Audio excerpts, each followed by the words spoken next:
¿Cómo están? Bienvenidos a Última Mirada. Hoy día voy a hacer algo que le voy a tener que decir a Raúl que me metí en su territorio, porque él es el que reseña los libros, pero leí un libro tan bueno que quiero reseñarlo yo hoy día con su autor, que es David Toscana. Él es mexicano, está pasando por aquí, por nuestro país, y el libro tiene que ver con un hecho histórico que de alguna manera remece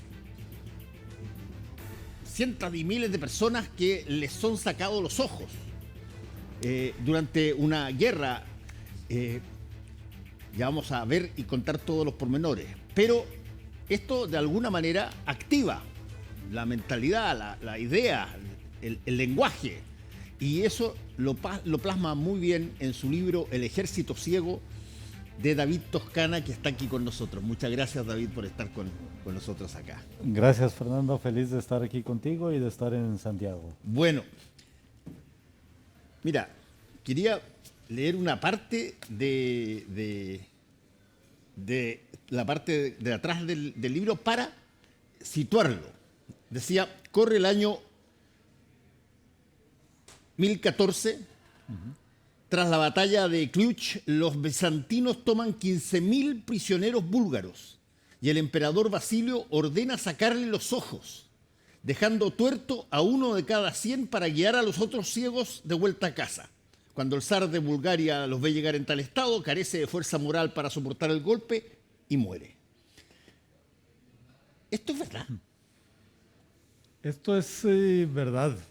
Cuando uno visita Bulgaria, es tan verdad como la que tú gustes más. Y hay monumentos que le levantan a los ciegos, al zar Samuel. Es una historia que aprenden los niños desde la escuela y es parte de la martirología de Bulgaria. Es una historia que termina justo donde tú mencionas que muere el zar Samuel. Sí. El zar Samuel ve llegar a su ejército, lo ve llegar sin ojos y a él precisamente lo mata a la vista. Lo mata ver a los que no pueden ver. Y la historia guarda silencio a partir de ahí. Ya no nos dice qué pasó con los ciegos. Los búlgaros tenían un alfabeto que usaban mayormente, el que ahora llamamos cirílico. Sí. Lo usaban mayormente para traducir textos eclesiásticos, para escribir sermones. Era la gente de la iglesia y no tuvieron ni cronistas ni historiadores hasta siglos después. Entonces hay un silencio sobre qué pasó después con estos ciegos. Un historiador que yo estaba consultando decía muy claramente, esto es material para un novelista y no para un historiador. Y entonces levanté la mano y dije, si ningún búlgaro lo ha hecho en más de 1000 años, vamos a hacerlo nosotros. Que lo haga un mexicano. Oye, es bien fascinante el libro por en particular dos razones. Una, la situación histórica que tú mencionaste, sí. Esto de que se humille al adversario de una forma que sea, por ejemplo, dejarlo ciego, sacarle los ojos, y que las personas tengan que reptar o, qué sé yo, caminar en cuatro patas, como decimos nosotros acá, pero dejarlos inútiles. Y simultáneamente, bueno, cómo se activa y sigue la vida de esa persona que ha sido mutilado de esta manera, pero que tiene todavía cerebro, que tiene todavía recuerdos, que tiene todavía mucho que aportar, ¿o no? Sí, mucho. Cualquiera que haya conocido, tratado, visto a cualquier persona ciega sabe que es una persona que se sabe defender perfectamente, que es una persona valiente, que sale a las calles y se atreve a lo que uno no se atreve. Entonces, la historia se quedaba en este momento trágico, pero a mí me interesaba contar el después. El después, ¿qué pasa? Porque esta gente que fue derrotada, que fue humillada, que fue mutilada, seguro que tenía fortaleza y se podía levantar de esto y podía incluso desear un momento para una revancha. Entonces me ocupo, no se puede en la novela ocuparse de 15.000, pero tomo algunos de los personajes, cómo vuelven a casa, cómo los recibe la familia, cómo se vuelven a ocupar de los oficios que tenían antes de marchar a la guerra y vemos esta fortaleza de los personajes. Oye, dime una cosa, tú lo colocas muy claramente en el libro, este acto de mutilar a las personas sacándole los ojos es una forma no solamente de humillarlos, sino que además de imposibilitarlos para hacer un montón de cosas. ¿Eso era algo que efectivamente pasaba? ¿Es algo que hay alguna forma moderna Sí. de tratar de humillar a un adversario que se utilice todavía? Sí, el castigo de sacarle los ojos a alguien, el primer testimonio que tenemos es el de Sansón.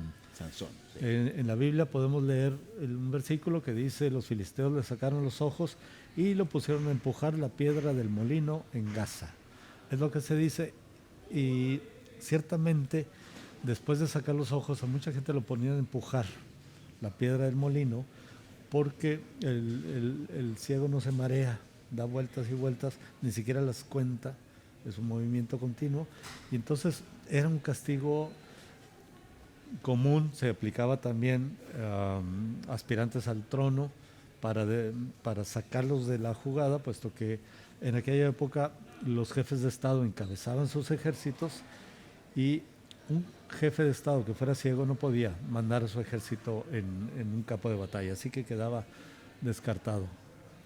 Pero el castigo, aunque lo podemos ver durante muchos momentos en la historia, se aplicaba de uno en uno. Aquí el escándalo es que de pronto se toman a 15,000 prisioneros y se aplica el castigo a todos, precisamente para humillar al contrario, para derrotarlo, para decirle: te voy a mandar esta carga. Y por eso a Basilio II, el emperador búlgaro, bizantino, se le conocía como Basilio Bulgaroctonos, que significa matabúlgaros. Y entonces es un héroe en el mundo griego al que le dedican también monumentos, calles, y hasta la Iglesia Ortodoxa lo considera un santo, y en cambio del lado de los búlgaros lo consideran uno de los principales villanos de la historia. Oye, esta situación es tan impresionante, esto de mutilar miles de enemigos, de adversarios, y había cosas que eran tremendamente, crueles, creo yo. Porque tú lo colocas muy bien aquí. El emperador ordena sacarle los ojos, pero que deje a uno cada 100 Sí. con vista para que los pueda guiar. Sí. Es decir, lo que necesita el emperador es que vuelvan a casa y los vean mancillados, derrotados, brutalizados. Y con el efecto que buscaba, puesto que cuando los ve, el zar Samuel muere, y sabemos que el imperio búlgaro cayó muy poco tiempo después. Entonces, no dejan de ser 15,000 soldados que sacas de la zona militar, y además son 15,000 hombres que vamos a imaginar estas ciudades medievales. Imaginemos la llegada de estos 15,000 hombres, cómo se hacinan, cómo son un recordatorio de esta derrota, cómo la gente no los quiere, no acaba de quererlos porque estamos en guerra y ahora tenemos que mantener a estos hombres que ya no pelean. Entonces, no habrán sido bien recibidos, pero no quiero ocuparme yo en la novela de llover sobre mojado y de si ya hubo una derrota. Yo quiero pasar a otra fase, quiero pasar, como le llamo yo, al capítulo 2 y decir qué pasó después con ellos, porque detrás de cada derrota viene después una forma de fortalecerse y una forma que yo uso, que son los propios ciegos los que narran su historia para darse a sí mismo dignidad, darse fortaleza, contar las cosas, digamos que a veces un poco torcidas, a veces un poco exageradas, para que al final no tenemos una historia realista acerca de los ciegos, sino una leyenda que se va creando en torno a ellos. Entonces, al final, pues hay humor, hay ironía, hay mucho modo de sonreír. Y como el evento es tan trágico y tan sangriento y puede quedar perfectamente en la imaginación del lector, ni siquiera me trato de regodear en ese momento que debió ser bastante duro porque lo cuentan los cronistas de la época, cegar a una persona no te daba oportunidad para ser valiente. Alguien te decía, te vamos a cortar la cabeza y muy dignamente la persona se ponía en posición para que le pasara la espada por el cuello. Pero cuando decían, te vamos a sacar los ojos, nadie tiene serenidad, nadie abre los ojos y dice, tómalos. Entonces, O sea, tú dices, ahí hay una diferencia, además creo, entre dos padecimientos. Uno contra el cual en ese momento, como prisionero, etcétera, no tienes ni una forma de evitarlo. Si es que te quieren matar, te van a matar. sí, Pero el otro padecimiento es el padecimiento donde te dejan vivo. sí. Y te mutilan, pero te dejan vivo y por lo tanto tú tienes que seguir tu vida de alguna manera. Sí, y aunque parezca curiosa la frase, pero los ojos se defienden más que la vida, porque si la vida llega a una resignación, todos tenemos historias de nuestros héroes nacionales cuando los ejecutan, los fusilan y hay una dignidad Sí, claro. y dicen, bueno, pero cuando dicen te sacamos los ojos, por eso en la portada hay una ilustración de la época que decían Sí. que necesitaban al menos 3 personas para maniatar a la persona y otra que le sacara los ojos. Esto se los cuento yo así, pero no está en la novela. Ya. Es simplemente para podernos situar eh, en lo que sería este castigo en 15,000 personas. Podemos imaginar la... Ahora, dime una cosa, David. Eh, ok, ha pasado el tiempo, Sí. esto ya está narrado y hoy día estamos en una situación global que probablemente no se veía desde, yo diría, para ser franco, finales de los 30, donde hay conflictos bélicos en prácticamente todos los territorios, todos los continentes, hay amenazas, pero hay bombas nucleares, hay un montón de cosas. Ok, la pregunta es, ¿qué tanto hemos aprendido de las guerras históricas?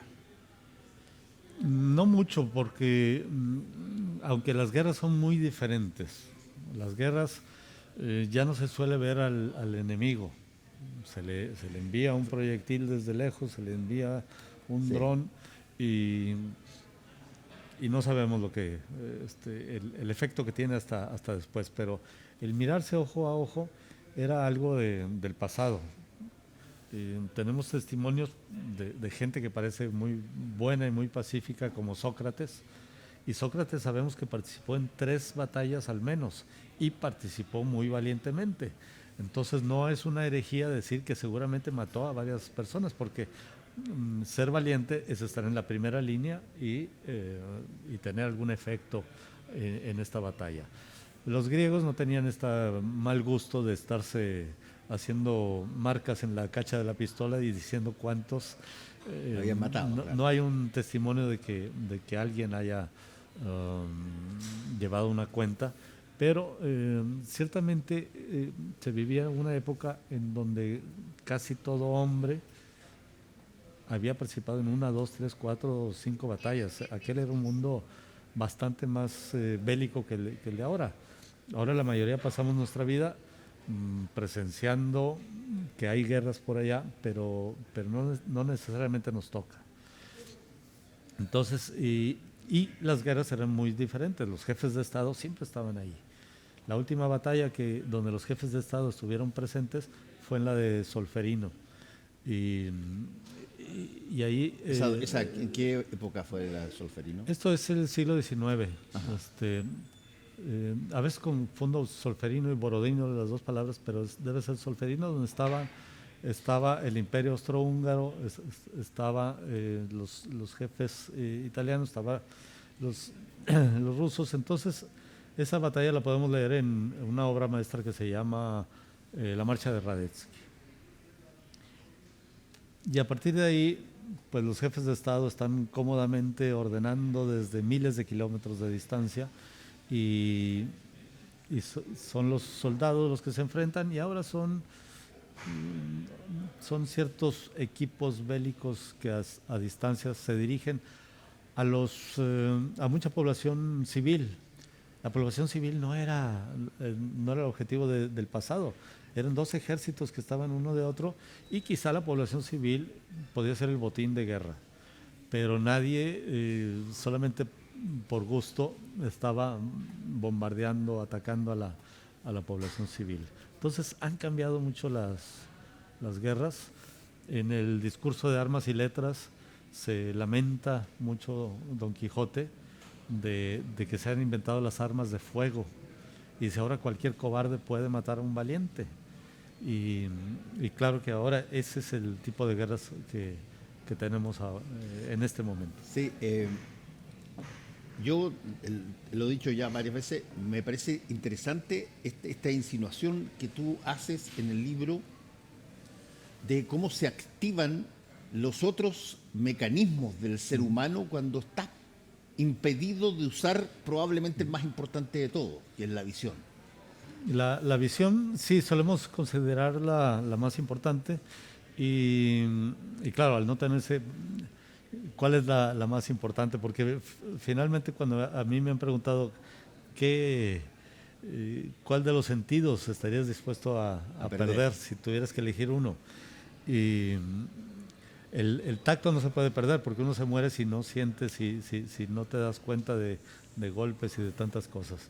Y yo finalmente elijo el oído y me dice, ¿no vas a escuchar música? Digo, pues sí, pero tampoco voy a escuchar el tráfico de la ciudad. Claro, ni los insultos de mi señora. Y a fin de cuentas, si te acorralan y tienes que elegir uno, pues siempre sales perdiendo.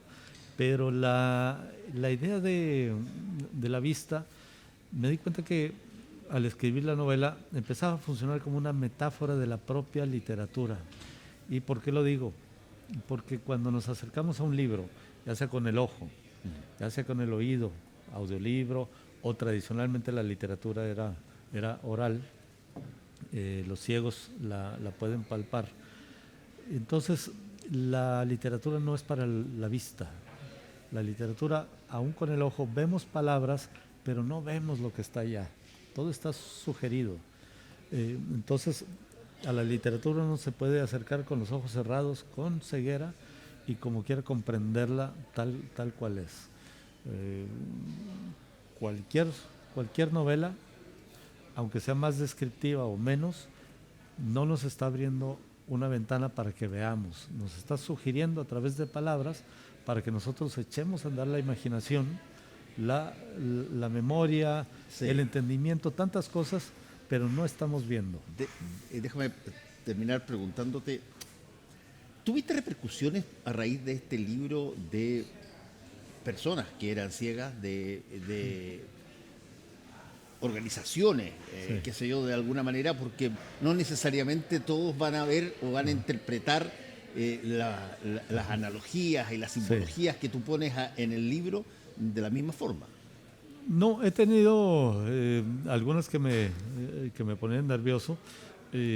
Por ejemplo, la presencia de un oftalmólogo que apareciera de pronto a decirme las cosas no son así, y ya me apareció y tuve que explicar que claro que no, pero la literatura permite un juego que no es, claro, el científico.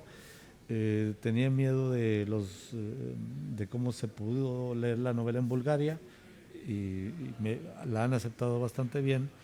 Y ya por parte de alguna asociación de ciegos o demás, no he tenido ninguna reacción, pero sí tengo encima la experiencia de José Saramago, que sí se le echaron encima cuando publicó el ensayo sobre la ceguera, diciendo que los ciegos no eran así y demás. Sé que cualquiera que lea la novela de Saramago ve que de pronto cuando los hombres se vuelven ciegos, los personajes se vuelven ciegos, empieza a surgir cierta maldad entre ellos.